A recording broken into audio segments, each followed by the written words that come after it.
मौसुमी विलंबरे चलीछि। भारतीय पाणीपाग विभाग ताजा आकलन है संभवतः 3 रु 4 दिन भितर केरल और तमिलनाडु रे किछि अंश को छुई पारे।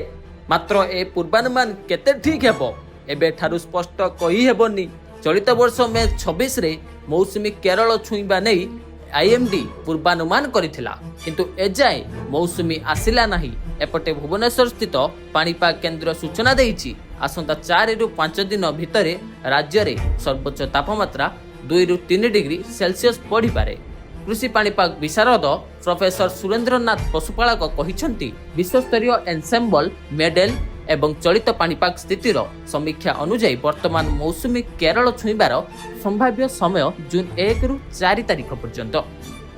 वायुमंडलीय संगठन जदि मंथर हेबो तेबे एहा जून 5 रु 6 तारिख पर्यंत मध्य घुंची जाई पारे।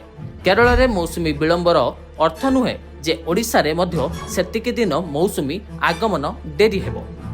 अतीतर एल्निनो वर्ष गुड़िकर ओडिशा रे मौसुमीर अग्रगति केरल एहार आगमन तारीख अपेक्षा बंगोपसागर पाणीपाग प्रक्रिया द्वारा अधिक नियंत्रित होता है।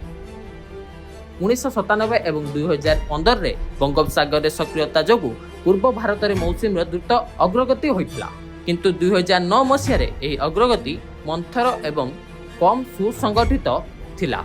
तथापि वर्तमान वायुमंडलीय स्थिति अनुଯାयी ओडिशा आसंता सप्ताह रे एक परिवर्तनशील प्राक मौसुमी पर्याय मध्य गति करने संभावना अछि। Report news express.